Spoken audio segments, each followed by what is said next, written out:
Thank you for joining us today for the virtual Sunday service with the Center for Creative Living. CCL, a charter of the Universal Church of the Master, has served and supported the spiritual needs of its community here in the Bay Area for over 20 years. Well, hopefully everybody had a good week.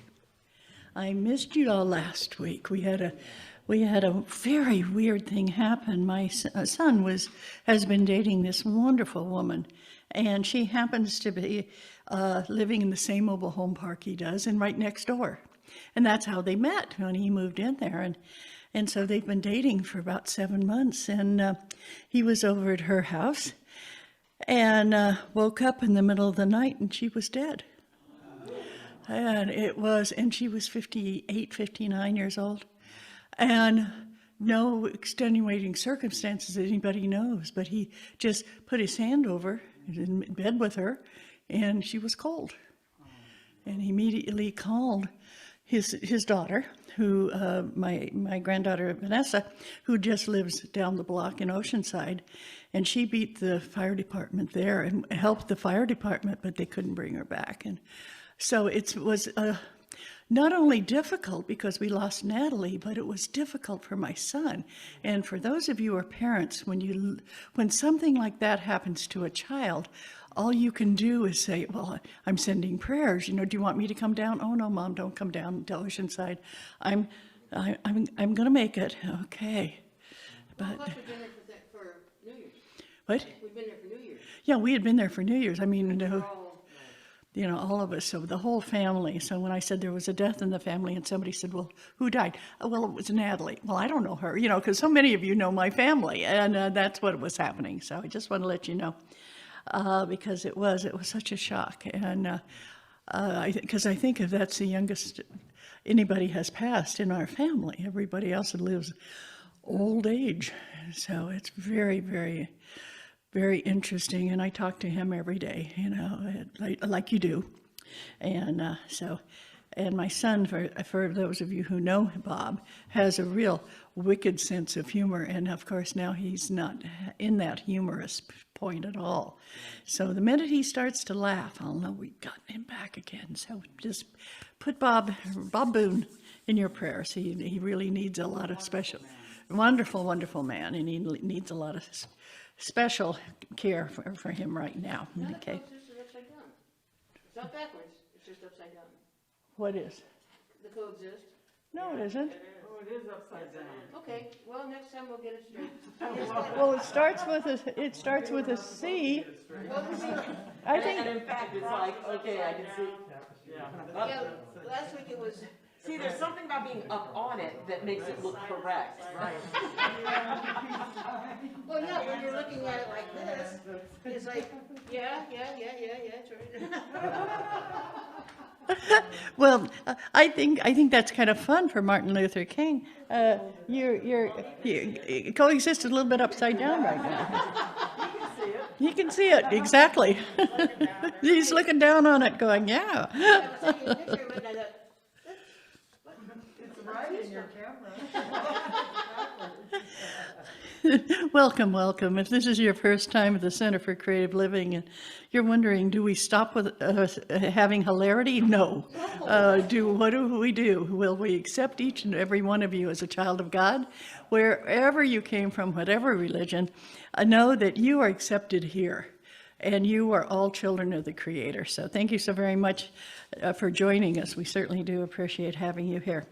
And thank you, Ed, for coming in early and setting up. And thank you, Ayleen and Jen, for helping with setting up the altar. I mean, so much help goes into just putting on a church service. And we have coffee. And thank you, Corky, for making the coffee. Yeah, we have all these wonderful things. So please stay and have some coffee. And we have free books and tapes on that back table right back there, and they're all free. So if you see some you want, just pick them up, okay? We'd love to have you do that. Next week, we're going to have Reverend Corey Gott is going to be speaking, and she's the president of our parent church, the Universal Church of the Master. And one of the things I was saying is that Ayleen is the vice president. She's here. And on the board is also our wonderful Reverend Janet Childs. So Reverend Dr. Janet Childs and Reverend Dr. Ayleen Augustine are both here in the house, and we appreciate the support from the Universal Church of the Master. UCM has been around since 1906. Is that it? 1908, okay. And so it was based on acceptance of everybody. And so that's why I joined that church. I went from being a Church of Religious Science minister over to, because I wanted a church that accepted all faiths, and they certainly do. And I appreciate that in my ministry. So we're going to be starting out today with a meditation. And our wonderful Janet is going to be leading us. So if you could get comfortable and just take a nice deep breath. And sometimes you're more comfortable with your feet spread apart. Sometimes you're more comfortable with your knees crossed. Let your arms go wherever you want them to, because nobody's looking at you except the Creator. So just take a nice deep breath.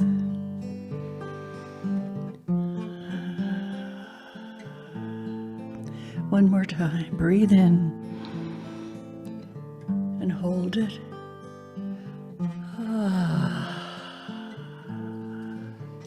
Can you do a sigh like that? Try it again. Let's breathe in and let it go.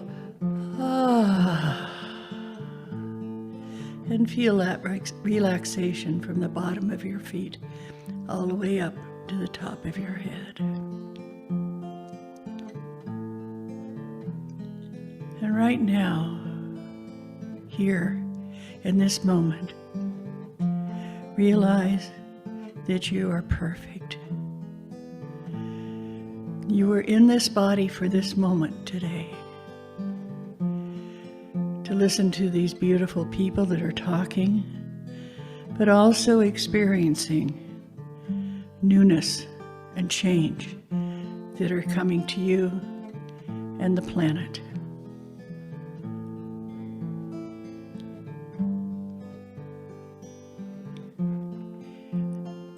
There is a time in each person's life when not only does change happen, but their realization that things are different than the way it used to be. I'd like you all to remember back to a time when there was a change in your life. For some of you, it began as early as starting school for the first day. And others, school was okay. But what really was important is finding other kids to play with. For some of you, change came when your mother and father were no longer getting along, or when there was a death in the family. But each time one of those changes happened, you moved forward in life, and you survived the change. But most of all, you realized that you were important for you, your importance. So just go back in your mind to the first time you realized there was a change that made a difference, that helped you move forward in the knowledge that God had given you, that you were going to survive.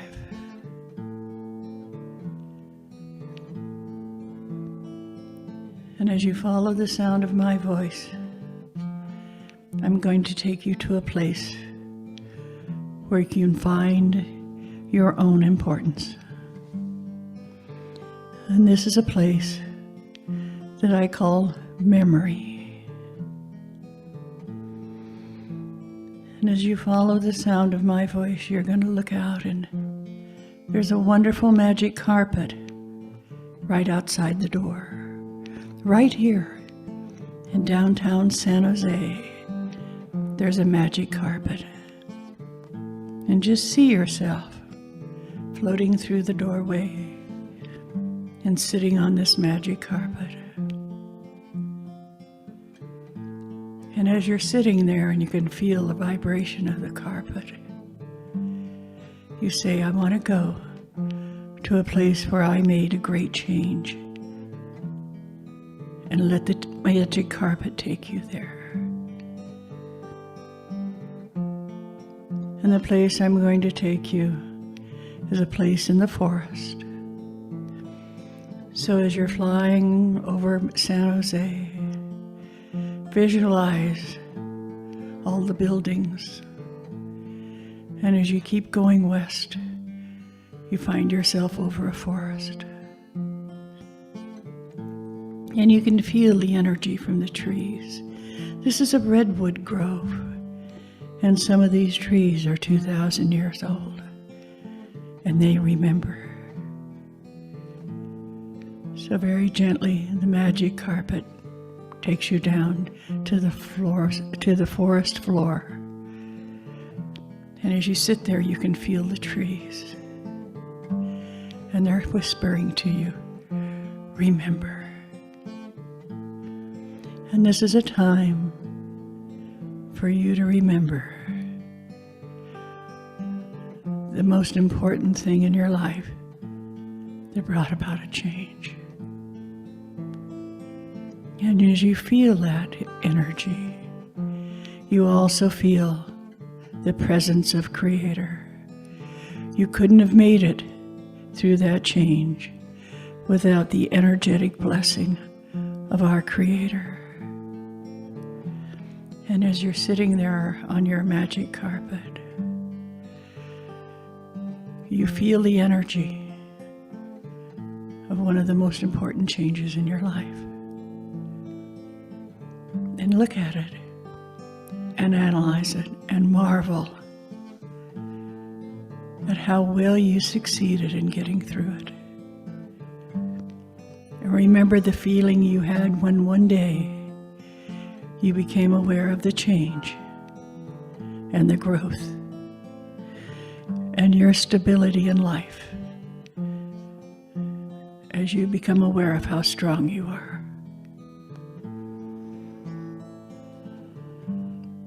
And while you're sitting on this magic carpet and you're sitting in the middle of the forest, I want you to listen to the wonderful voice of our Reverend Janet Child.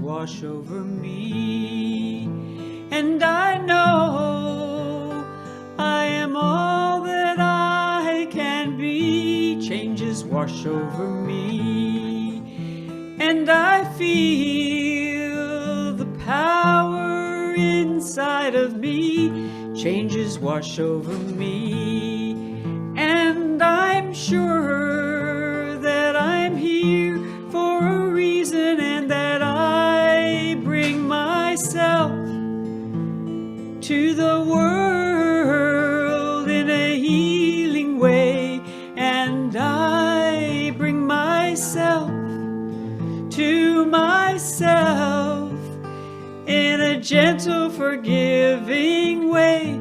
As we walk through change, it can feel like we're all alone, but we can reach inside our hearts and sing our own special song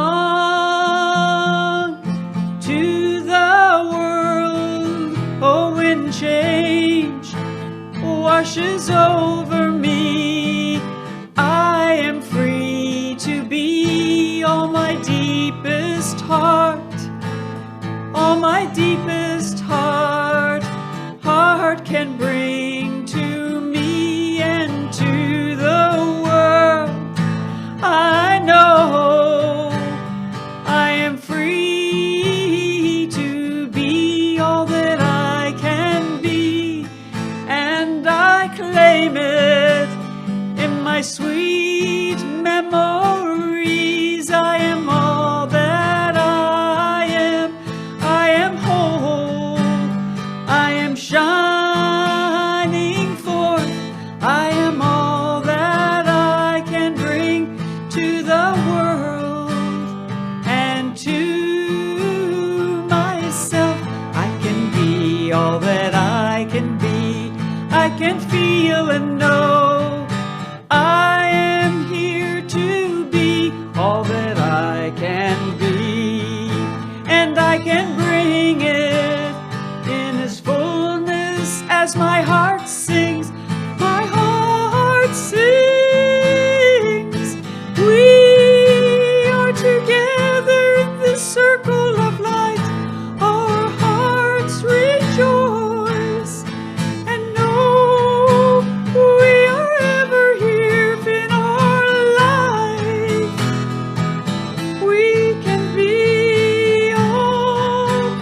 And you, my friend, I reach out my hand, and we can be all that we can be, dancing in a circle, claiming this life we lead. I can be all that I can be, and you, my friend, are part of my history.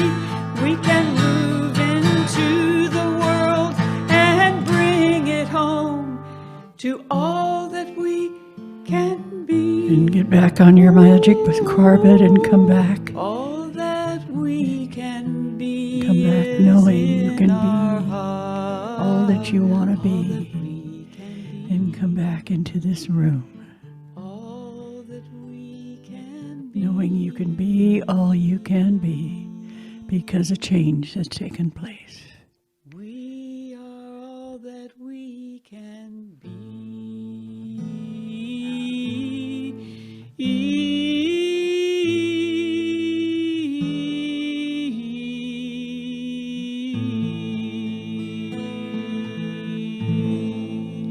And just sit there for a minute more. Take another nice deep breath. And when you're ready, open your eyes.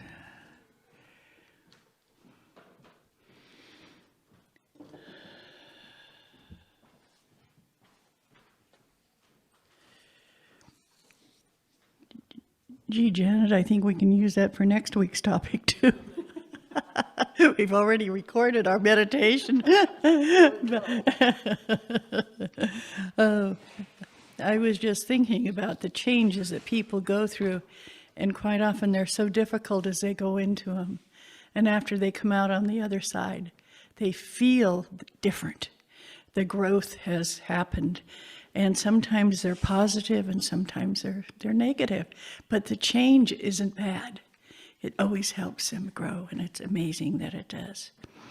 Well, we have two beautiful ladies, as I mentioned earlier, with our Reverend Dr. Ayleen and our Reverend Dr. Janet, and they're going to be talking to us about a lot of different things, because this is the time, the Dr. Martin Luther King observation of this wonderful, wonderful man. We're lucky to have Janet with us because she walked with Dr. King. And you're not going to be meeting many people that you were only 14, weren't you, Janet? Or you were 12 when you walked. Yeah, when you walked with him. So that's, that is wonderful to have somebody who actually saw the man. It's not that you really knew him, but you were aware of his presence and his energy, and to be able to discuss who he was. Because he made a difference. He made a change. And it wasn't easy. And he lost his life over the changes that he made. But I have a sense that with him in spirit, that he looks down fondly on himself and what he did and what he changes that he made. Now, which one of you ladies is going to start speaking first? I think we're going to come up together. You're going, woohoo! This is, hey, it's a tag team, yeah. And so, well, I think maybe we need another chair. Can you just slide, I just need to go somewhere. No, you can go wherever you would like. We'll just be kind of standing side by side. Okay, well, I'm going to go over there. And Corky, could you move the box over there? And I'm going to go over there and sit down with you, everybody. I like this being out in front.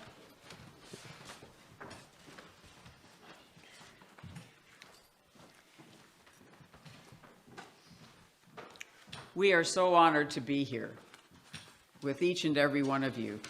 And I want to say that I'm especially honored to be doing this presentation with Reverend Dr. Ayleen, Augustine, who has personally experienced so much about what Dr. Martin Luther King was talking about. And you know, my friends, this man created a movement, created an energy in our world, particularly in our country, the United States, but also his influence affected everything and everyone. And he has become for us, two images came up for me, an anchor and a lighthouse. An anchor and a lighthouse, because he was incredibly anchored in his right action.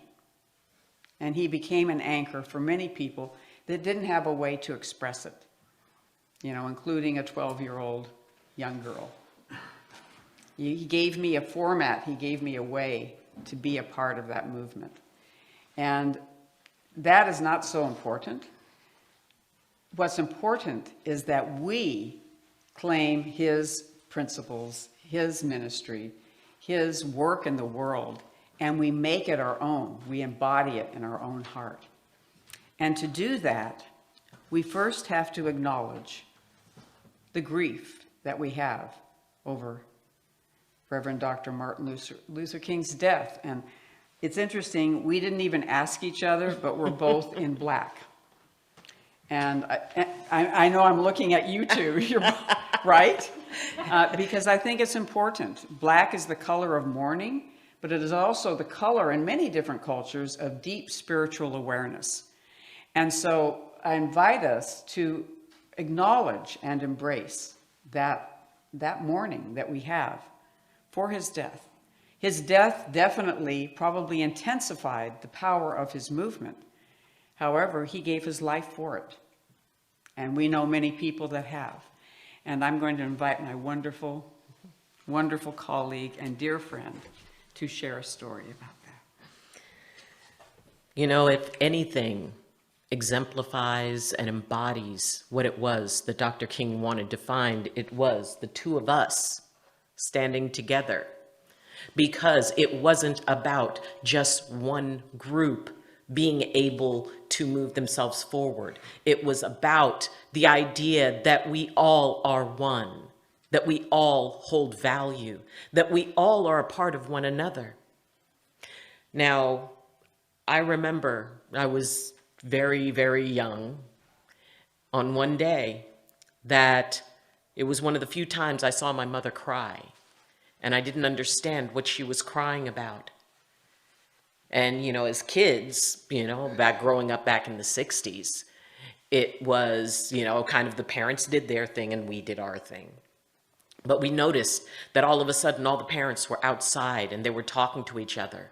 Some of them were yelling. Some of them were angry. Some of them, like my mother, were holding each other and weeping. And I knew that something had happened, something big had happened. But in those days, you didn't talk to children about things like this, because the belief was that children could not understand. But we saw our adults, the ones who always made us safe, suddenly they were overcome, and we didn't know until later on when we were told that something very sad had happened and someone who was very kind had died. And in my childlike mind, it didn't make sense. Now, fast forward several decades, and I was a young mother living in Louisiana. Well, a few decades. I was a young mother living in Louisiana. I had my two sons, and the preschool that he was in, that I was a teacher of, decided to honor Martin Luther King Day. And they wanted to do their own little recreation of the I Have a Dream speech. And my son was chosen to be Dr. Martin Luther King. And there was a little girl who was next to him. And so they told her, it's like, okay, you just cheer whenever he says anything. So she was this adorable little girl. And she was like, and he goes, I have a dream. And she'd go, yay! But he worked on his lines, and I went through them with him. And he was very, very excited. And he asked me, it's like, Mommy, who was he? And so I started to explain, and he goes, but they shot him. And I said, well, yes, but if he was so nice, why did they do that? And quite honestly, I had no answer, because that child me came back. It didn't make sense. So he got up and he was there in front of everybody, and all the kids were cheering him, and he was so proud. And he gave he had 4 lines, and he remembered them all. And while he was saying it, tears began to roll down my face. I began to sob. in part because of the fact that my son was speaking those words. What if one day he became a leader? And what if one day someone took his life? And I put myself in the place of his mother, knowing that as your son spoke those words, he would not live. Knowing that there would be people who would be willing to take his life to try to stop his message. And the grief of one mother came into the heart of another. And afterwards, my son came up to me and he looked at me, he said, "Mommy, why are you crying? Did I do bad?" And I said, "No, sweetheart, I'm crying because you did so good." And the other parents were looking at me, and, there were only a few of us, who were Black. And they were looking at me, and it was almost as if they couldn't quite understand. But that was okay, that they didn't understand. They still showed compassion to me. And the idea of watching my son, I didn't know what his future held. He's in his mid-30s now. And I still think back to that day, that he was a little boy at one time. He was somebody's child. And he grew to have a dream that in some ways only a child's mind could dream, because a child's mind dreams of possibilities that go beyond what the real life experience is. That's why I love being around and hearing young people talk about their dreams, because they can still believe. They still have a dream that they can believe can come true. And, that was probably, because I was only slightly older than he was. Saying those words, I was the one who was there the day he died and saw the effects of that and the effects that happened later. And I think that part of the grief is we lost a very good man. He was a kind man. He had his light and his shadow like everybody else, and he saw something beyond that for everybody, with dignity and respect and love and faith and empowerment. I grieved that man as my son spoke his words. And yet I also grieved for the loss of what happened afterwards, because when he said, "I will not see the top of that mountain with you," and I realize I still grieve that I haven't seen the top of that mountain yet. We haven't. When I was young, I thought the year 2000 would have us in flying cars and racism would be a thing of the past and we'd all be living Star Trek. Yay. Yay! And the fact that we're still trying to get to the top of the mountain. And I think in some ways there are many people who are grieving that still. And it's important to acknowledge that grief. See, I think of grief and I call it getting real in every feeling. Because we can't lie when we're in grief. We experience it, and we experience every feeling related to that. So by remembering both the man who is worthy of grief and mourning, and his ideals, his dream, what he brought forth, it's okay for us to say we're still grieving. Because I think by saying that, it is the first step of our finding our way through it. Grief isn't where we get stuck. Grief is the path out if we let it be.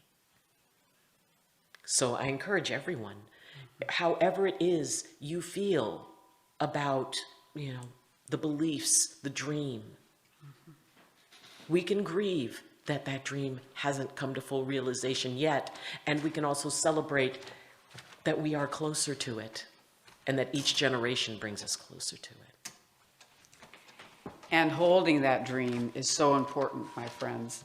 When we hold that dream with our grief, then that creates a path for us to be, as I said, he was an anchor and is an anchor. He's also a lighthouse. okay, a lighthouse, who 24/7, if you know anything about lighthouses, actually 24/7, because sometimes even in the daytime, it's difficult to see when you're out at sea. They have their lights going. They have their lights going. So we can become that from and with his light and his wisdom. And the power of it is not being afraid of it, not feeling like you don't deserve it, not feeling like, you're not worthy of it. That was the message that Dr. Martin Luther King gave to us. We are worthy. Need to be closer. Sorry. We are worthy. She's listening to our wonderful Ed. I'm not paying any attention to. I'm sorry, Ed. But you know what that means, my friends, is that when we take that moment to grieve the parts of us that have not seen the top of the mountain, we can also, as a white person, and I'm going to say this is something that I made up several years ago. I have in my community pretty much automatic white privilege. I'm an older white woman, so if I get stopped, by law enforcement, or if I get, in a situation, I'm probably going to be treated a certain way. I have a dear friend who is a beloved member of this church who lives in Sacramento, and his name is Ronnie Grigsby, Reverend Ronnie Grigsby, and he is a 6'7" African-American man. He probably will be, possibly, not always, but possibly be treated a little bit differently on first encounter with him. And the reason I say that is not to, shame myself as a white person, but to say that knowing that in our society, as I show up for those things that I wish to hold and bring to the top of the mountain, I need to have responsibility in showing up for that. And it also means that, I need to take a look at where have I maybe not been as generous, or not been as kind, or not been as understanding, or not been as compassionate when meeting a person.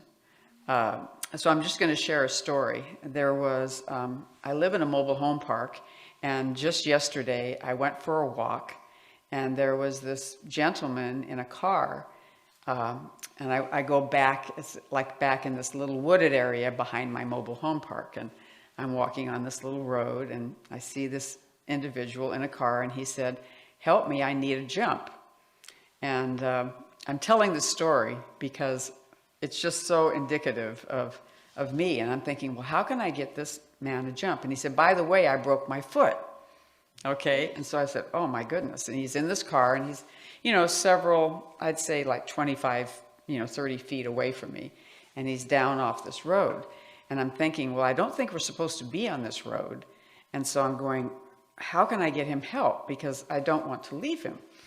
And so I go home to my family and I say, how can we help get this guy a jump? And we had other issues that we had to take care of. And I said, I just have to go back and see if he's, gotten help. I said, I don't know, AAA wouldn't go back there. And so at any rate, I go back there and he's no longer there. His vehicle's no longer there. And I breathe a sigh of relief. And my wonderful godson, who walked over with me, said, "What kind of car did this man have?" And I said, "Well, he had like a white van." And well, exactly. And what my beautiful nephew, or my godson said, he said, "A kidnap van, huh?" And so again, the old white woman, I'm just going back, to that, and he is a pretty tall young man. He said, "Well, he's not here anymore, so hopefully he got help." But it just kind of came out of his, he just kind of smiled. He said, "A kidnap van." And, so I don't know, what happened, and I'm also holding for the best. But the bottom line is, my friends, our perception is something that we can determine by examining what comes from our perception. And the power about Martin Luther King is that he gave us guiding principles. He gave us guiding principles in his work that he not only got from his own personal experience, he was a learned man. He was Reverend Dr. Martin Luther King. His extensive studies go far beyond what I've studied in my lifetime, and he really studied these concepts that are universal, and some of them are very ancient. Some of them are very ancient, and he brought them up. He brought the groundswell up, to make it possible. And we want you to be able to let us take a look at these together, examine these together in terms of what they mean. And so one of the first things, and I also want to acknowledge that absence is sometimes much more powerful than presence. I was just officiating at a funeral yesterday, and we were all talking about how fragile life is and how we take people for granted when they're alive and when they're present. And, Reverend Doti, when you were sharing about your son's girlfriend, that's just what came to my mind, is that, we take people's presence for granted, but when they die or something happens, the absence can sometimes be a more powerful force and remind us and bring us back to our true north, bring us back to what is truly important, what is truly meaningful. And I want to talk about the first principle we're going to address today is nonviolent action. Nonviolent action. Now, when I was 12 years old, I had no concept of what that meant, really, until I met people that were actually what they call my sponsors. Because I was a young girl, when I was marching with Dr. King, they had sponsors that would take care of me should, the proverbial stuff hit the fan. And so what happened is those, and we would march with our arms linked. And so what do we create? When we do this with our arms, we create what? A unifying chain of compassion, of love, of peace, and of action. But now I already feel stronger just by being linked with Dr. Ayleen's arm. I already just feel, I feel the power of that, right? And so we were all linked in arms, and there were some people that were asking, why is this white girl here? And, some people were not really happy that I was there. And we would just link arms, and my sponsor, the man, would say, I am her daughter. She is my daughter. I am her father. Do you have a problem? And they were just, no, we don't have a problem. Because we're all family, right? But this linking of the arms, nonviolent action, we are building a force. We are building a force. One of the things that I love about our community is in San Jose to San Francisco, we would have the Freedom Train. And unfortunately, it's not going on this year because of COVID.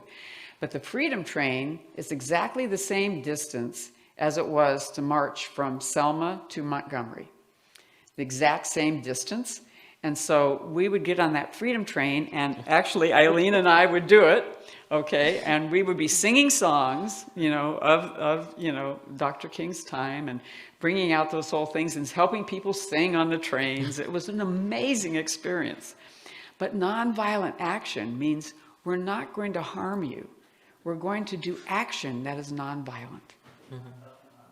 Yeah, and there is something else when you link arms in this way. Because as Janet said, I feel stronger. When somebody started to feel weak, when somebody started to lag a little bit, or they couldn't find that strength within themselves, then you've got someone on each side of you going, no, we've got you. We have got you. And there was so much about that movement that it was vital for people to have that close connection where we say, no, I can hold you up. You can share my strength. Because there were many, many pieces of that could make somebody go, you know what, this is getting a little bit too angry. This is getting dangerous. I can't hold up when there are lines of people who are screaming things at me and screaming hate at me. I don't know if I can be strong enough or courageous enough. And this meant that no one person had to be strong by themselves. It meant, no, I am here right next to you. And I will, whatever it is that's coming, it's going to face both of us. So it really is about, it's not just about holding hands. It's about sharing energy. It's about sharing strength. It's about becoming one. And it was that oneness that Dr. King was able to instill in groups of people whenever he got up and spoke. The people who listened suddenly felt at one with the person next to them, because it was about everybody making it to the top of the mountain, and human dignity, everybody feeling human dignity, where his children would be judged not by the color of their skin, but by the content of their character. Absolutely. And that very theme, love thy neighbor, is exactly what he talked about. Love thy neighbor, even though it's not always easy to love thy neighbor. It can be very difficult. And especially for people of color, LGBTQ plus people, it can be very difficult to be in that loving thy neighbor. And he saw that as the only way that we could bring about change. The only way that we could bring about change was to love thy neighbor. And not just the neighbor you liked. Right. Not just the neighbor you agreed Right. with. It wasn't about, it wasn't about that person becoming someone you could love. It was about you accepting that they have their own way, their own path. My mom had a phrase, if you love it, I love it for you. She said, I don't have to love it for me. But if you love it, I love it for you. And, that was about mutual respect. Absolutely. And, that goes by loving our neighbor, then we can move into the nonviolent action of standing up for human rights. For standing up for human rights. This is so important.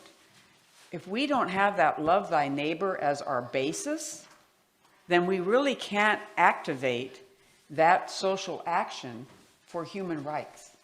We can't really activate it unless we have that perception, that moment of understanding where we can say, okay, I don't agree.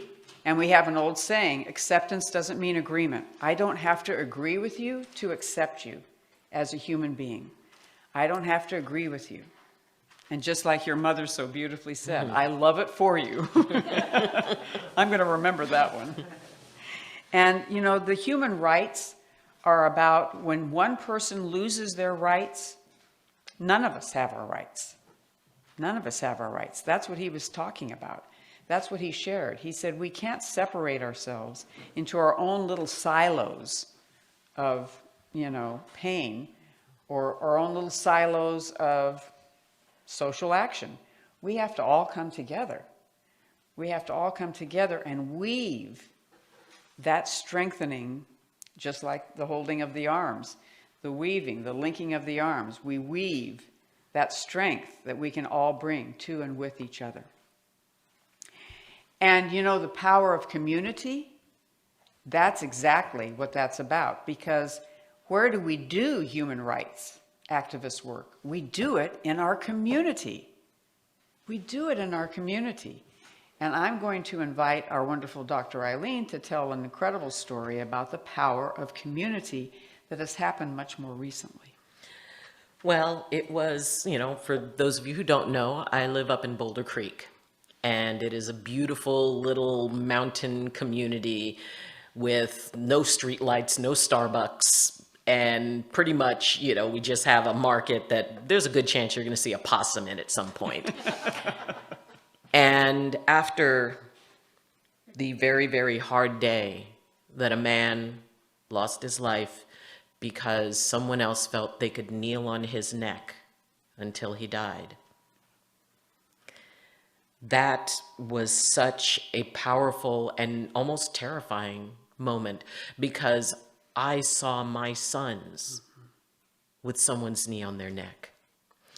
I have one son who is lighter skinned than the other, and the fact that I had to worry separately about my sons, that, oh, well, if this one gets pulled over by an officer, I won't worry as much as if this one gets pulled over by an officer. That was just, that wrecked me. And in the community I live in, I very rarely see another person of color. But that's okay, you know, we just kind of all, and people did warn me about Boulder Creek, and it's like, oh, well, you know, they're kind of racist up there. Well, the day after that happened, I went into our local market. No possum that day. And I had total strangers walk up to me. And one big, burly, kind of good old boy looking guy came up, and he just looked at me and he said, "You okay?" We had never formally met. And I looked at him and I said, yeah. And he said, "Well, you need anything, you let us know." And I looked around and I saw other people nodding and smiling at me in this little community. And it just, as much as my heart was broken by what had happened, that began the healing of it. Because here were people who they didn't know me. You know, I was a lady who had her hair in braids. Like, that is so cool. That is so neat. Where'd you get that done? And yet in that moment, it was, I mean, they didn't say they knew how I felt. They didn't try to comfort me with words or, well, you know, higher meaning or anything like that. In a very simple and honest way, it was, "Are you okay? And if you need something, you let us know." And with that, I began to feel safe again because I stopped feeling safe. I was a part of a Black Lives Matter march.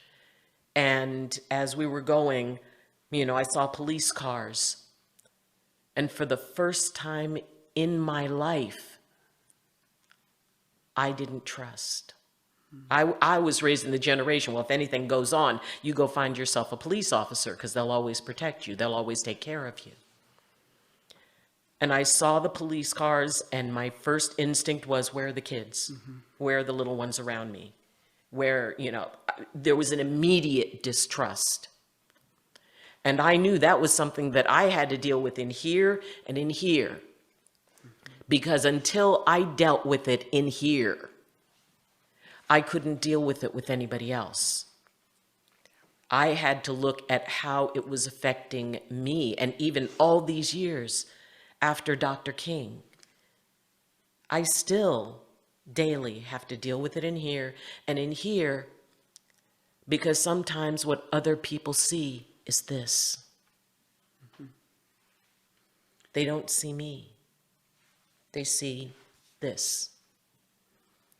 And I feel so blessed to have gotten to know so many amazing people who don't first see this. They see my smile. They see my eyes. They see, you know, and because that is what I see in them.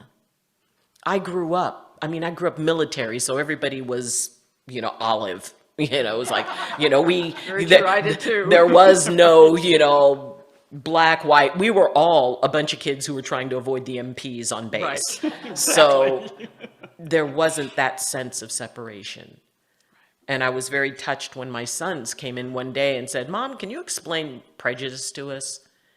And they were like in junior high. And I said, "Okay, interesting question."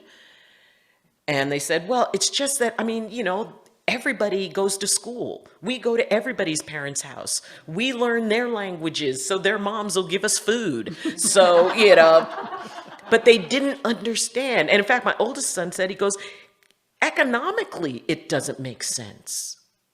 Even for the people who like money, it doesn't make sense. So can you explain it to us?" And after they talked, I said, "You know what? You're right. It doesn't make sense. And there's nothing I can say that will make it make sense." And I am so happy that it doesn't make sense to you because it's your generation that is going to be leading one day. And if it doesn't make sense to you now, it won't make sense to you then when you lead, which is why I'm very optimistic about the future. And, you know, it is that sense of community that our young people who connect all over the world. I live stream and I speak to people all over the world, and many of them are young people. They're relating to each other. Their only big question is, you know, console versus computer gaming, or whether Xbox is better than PlayStation, or what their favorite games are. That's what they're relating to. They're not relating to this, because to them, this does not matter. Not for most of them. There's always those who are being raised a different way. And yet their world is getting bigger than those who would want them for it to stay small. So they have a sense of community. And I am amazed at that even to this day, we never lose the power of community. Absolutely. And I actually talked, as many of you know, I work with the Bay Area Critical Incident Stress Management Team, and I sometimes get the privilege of working with the emergency responders, including law enforcement. And I worked with a young law enforcement officer that was at that march. And he said, it became very clear to me that my goal wasn't to try to suppress the expression of what was happening, but to protect the people of color. And this was not an individual that was a person of color. But he said it became really clear that it wasn't the people of color that were causing the Concern. right. They really weren't. It was actually white people, unfortunately. But he brought that to the fore, and he said, I came with one focus, and then that focus changed. And so the power that he had to be able to identify that, oh, okay, my role here has changed. How can I keep the peace? Well, that's the power of community. That's the power of community, when we can get that critical mass of understanding and the perception change where people can keep their perception open. It was very, very powerful. But was he, you know, he said, I haven't shared this with too many of my fellow officers, you know, but he said, I'm going to, after talking with you. And that gets us right into personal responsibility. Now, Dr. King was big on personal responsibility, and he was about being responsible for yourself, but also that in our own self-responsibility, we are also responsible for the community. So there's no separation, there's no difference. And what did he bring out more than anything? It's what we just said earlier, inclusion. We want everyone at the table. We want everyone at the table. So we have talked about nonviolent action, love thy neighbor, human rights, the power of community, personal responsibility, and inclusion. Of all of these principles, what challenges you the most? We're just going to offer that, to meditate on that. What challenges you to the most? And also, what calls you the most? What challenges you the most? And what calls you to perhaps do an action the most? And, you know, in looking at that, it's like really taking in to our own experience in our own lives these principles that Dr. King gave us to have as our toolbox, to have as our anchor and as our lighthouse. And also the important thing is, as you consider out of those things, what is it that challenges you the most? What is it that, you know, maybe you do have that little bit of hesitance? Right. Maybe it's love thy neighbor. Maybe it's, you know, nonviolent action. It's very easy to go, you know what, you know, fight fire with fire. And often when we do that, everything burns. Right. So the idea that this is not about, I'm not a good person because I'm not doing these things. That's not what it's about. Not at all. It is about being able, because when we can look to ourselves and set aside judgment, then that means that we are better able to find that place of non-judgment with others. We are the one who we have the hardest time, being able to look at and say, you know what? I may not be perfect, but I'm pretty darn good. And I'm doing my best. I'm doing the best I can with what I have to work with. And maybe what you have to work with were ideas that you grew up with. Maybe what you have to work with is, maybe there is a limited interaction with other groups. But there's always that opportunity to learn. There's always that opportunity to reach out. Something that I will often say to people, especially those who have viewpoints that are very opposed to mine, is that I don't understand why you feel the way you do, but I would like to try. Can you explain it? Having that invitation, and it may mean having a conversation with somebody whose viewpoint is very much opposed to yours. And by being able to say, you know what, if you love it, I love it for you, I would just like to understand it better. And then we can reach that place that King talked about. We can reach. The thing is, we may end up finding that we're higher up that mountain than we think. Or maybe we are on the mountain, but we're just not taking a look around us. We can do this together. We definitely can do this together. And there's a song that came to me when several years later, and I just would like to offer it to you. We are walking for freedom, freedom, freedom. We are walking for freedom, freedom today. We are walking for freedom, freedom, freedom. We are walking for freedom, freedom, we pray.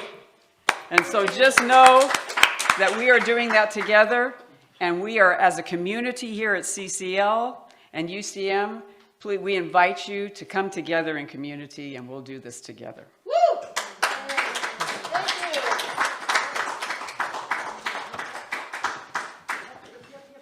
Thank you.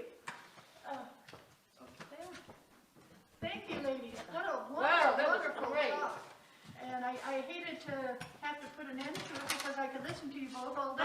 Yay! But our wonderful Ed was pointing to his wrist. And That's full. no, it's not Ed's fault. Ed's just really good at keeping us a little bit on time. Very, very good. So thank you so very much. And this is a time when we're going to pass the basket. And Ayleen, could you pass the basket around, please? Mask off. Mask off. Your mask. It just makes it. I heard asphalt, asphalt, and I thought, okay. If you do not have anything to add, please add a blessing into the basket. Put your hand over it and put in a good thought for us to be able to reach the mountain, because it matters. And please tell your friends about CCL. I know it's a difficult time to get out of the house, but we'd love to have more beautiful faces here for us to look at. It's a wonderful. I have to be more beautiful? Yeah, I'm sorry. You're beautiful as you are, baby. And I want you all to just take a moment to just close your eyes. Thank you so much, Mother, Father, God, for being here today, for letting us open our ears and our minds and our hearts to the words that these beautiful women were talking about. Let us know that each person on this planet is a child of the Creator. As the children of the same God, we deserve our space, but we also are not responsible for our neighbor's space. We were responsible for our neighbor, and that we want to show them love and help them in a time of need and help feed them in that. But we're not responsible for what they think. That is their thoughts. And for all of you who wonder, what do I say? If somebody says something to me that I don't agree with, you just look at them and smile and say, that's interesting. Thank you so very much for joining us today. And so it is. Yeah, thank you. Shall we give the sacrament of giving? Yes. Giving to the ministry from which we receive our spiritual support and nurturing is an affirmation and consciousness of the truth that Spirit is the prospering power enriching every area of our lives. And so it is. I want to thank you all very much for being here. You can look at this by Wednesday. Could they look at it on YouTube? Yes. I think it's worth looking at once again. And now Gabrielle has something to say.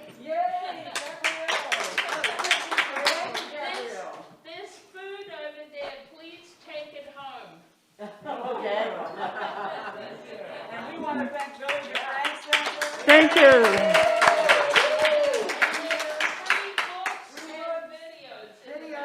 Okay, thank you so very much. We're looking forward to seeing you here next week for Reverend Corey. Thank you so much, ladies. Thank you so much. Wonderful, wonderful talk.